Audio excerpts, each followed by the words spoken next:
এক বাদশার অনেকগুলো দাসী ছিল।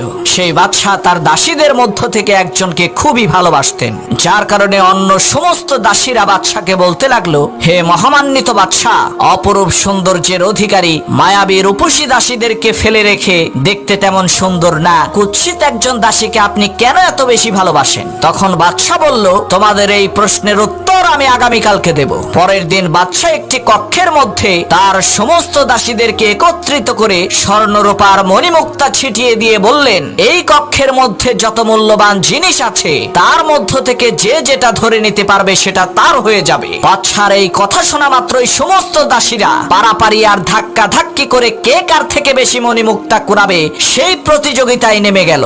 আর বাদশার পছন্দের সেই দাসী মণিমুক্তা না কুড়িয়ে দেশের সমস্ত ধন সম্পদ আর ক্ষমতার মালিক বাদশাকে ধরে নিজের করে নিল। মেয়েটির এই বুদ্ধি দেখে তখন সকলেই বুঝতে পারল